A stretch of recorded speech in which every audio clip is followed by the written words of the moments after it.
Si tu écoutes ce message, c'est que j'ai échoué. Nous sommes le 14 février et c'est une date que les fans de Kingdom n'oublieront peut-être jamais. Cette dernière semaine, on se disait que l'histoire n'avançait pas et là, Ara nous sort un chapitre légendaire. N'ayons pas peur d'utiliser ce terme, on est face à un chapitre historique. Ce chapitre nous met une patate dans l'estomac, on a le souffle coupé, on est KO. Tout s'accélère, les morts s'enchaînent, la fin de Kanki semble actée. On est peut-être en train de vivre un tournant majeur dans Kingdom. Ce chapitre est complètement fou et je le dis, c'est l'un des meilleurs chapitres Kingdom que j'ai lu de ma vie. Faut que je me calme et essayons d'analyser tout ça. Commençons tout d'abord par cette planche que j'aime beaucoup où on voit Riboku toujours debout, toujours vivant, entouré de quelques valeureux soldats qui ont réussi à le protéger. C'est avec le sentiment du devoir accompli qu'ils vont rejoindre l'autre monde.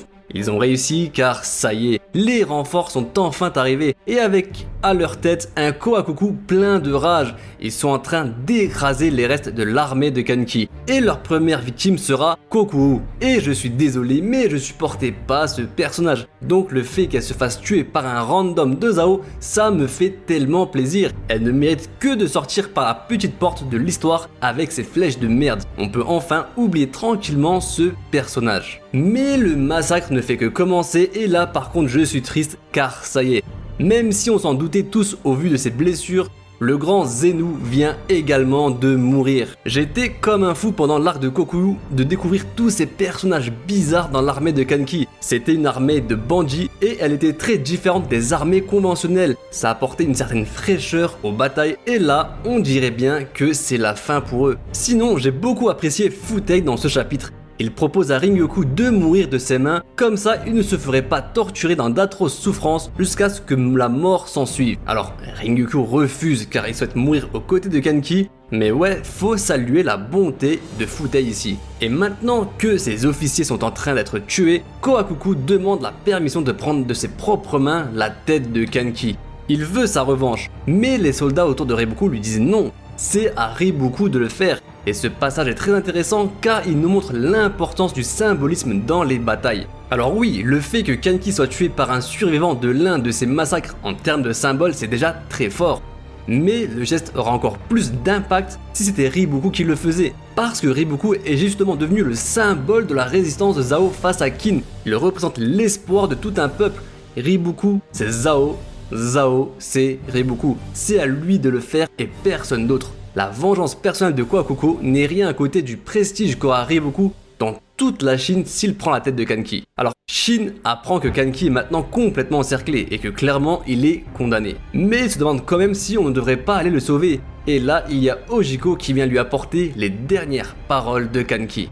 Alors on a tendance un peu à se moquer d'Ojiko, mais on apprend dans ce chapitre que ses sens sont très affûtés, qu'il est capable de sentir les choses et donc Kanki lui a dit que si tu sens que l'attaque va échouer, va transmettre ce message à Maron et à Shin. Et ce message, on va le voir tout de suite, il est très touchant. Kanki savait très bien que cette embuscade était très dangereuse, qu'il n'en reviendrait peut-être pas. Et c'est pour ça qu'il a décidé d'éloigner, ou plutôt de sauver sa famille, sauver ceux qu'il aime. Notamment Maron, Ojiko et le clan Saki. Alors pour Ringyoku, Zenou ou Koku, c'est pas qu'ils ne les aiment pas, mais il fallait quand même des bons éléments entre guillemets pour augmenter les chances de réussite de l'embuscade.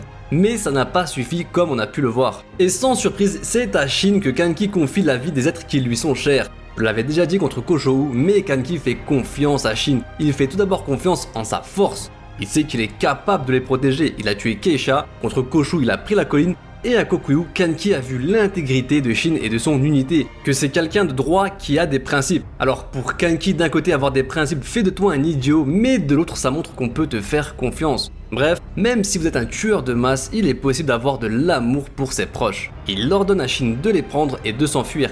Ma théorie sur le fait que le clan Saki rejoigne un jour Lai et Shin augmente. Et là, il y a peut-être la planche la plus importante du chapitre. Kanki remet à Shin le collier des 6 grands généraux. Et ça veut absolument tout dire. En donnant ce collier, Kanki reconnaît sa défaite, qu'il n'y a plus rien à faire, qu'il n'a plus de joker sous la manche.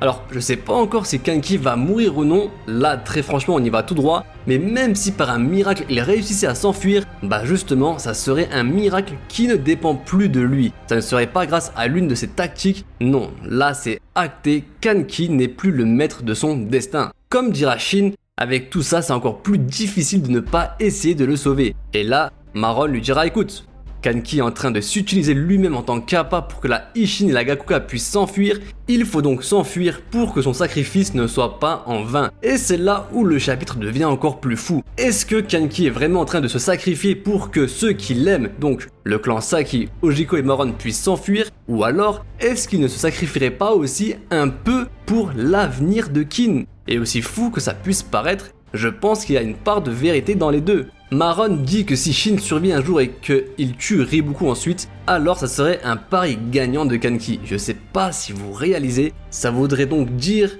que pour la première fois, Kanki est en train de réfléchir au futur de Kin. Alors même qu'il dit que les nations, il en a rien à foutre, il semble se soucier du sort de la Isshin et de la Gakuka. Peut-être que les paroles de Shutu l'ont touché au plus profond de lui, peut-être que là, tout de suite, au seuil de sa mort, avec ce geste, il est devenu le général numéro 1 de Kin. Maintenant, je voudrais avoir votre avis. Est-ce que vous pensez que Kanki va bien mourir dans cet arc, ou est-ce que Hara pousse jusqu'à l'extrême pour nous le faire croire, et que des renforts sortis de nulle part puissent le sauver à la dernière seconde? Perso, je sais plus quoi penser. Avec ce chapitre, on dirait bien que Hara est en train de mettre en place une fin qu'on pourrait qualifier d'héroïque pour Kanki. Avec ce chapitre, on a vu Koku et Zenu mourir, que Shin ne viendrait pas l'aider, et on a su vu que Kanki a reconnu sa défaite en donnant son collier, donc même lui pense qu'il va mourir. Absolument tout va dans le sens de sa mort. J'ai encore un tout petit espoir que des restes de son armée viennent le sauver, mais même ça paraît très difficile. Mais s'il meurt maintenant, ça me ferait chier parce que son écriture est encore incomplète. On ne connaît pas les origines de sa haine. Et apprendre ça dans un flashback post-mortem, je trouverais ça nul. Sinon, l'information de Nyaki, ça servirait peut-être alors pour la fuite de la Isshin et la Gakuka. Je sais pas, on verra bien. J'ai trop besoin du prochain chapitre, vivement la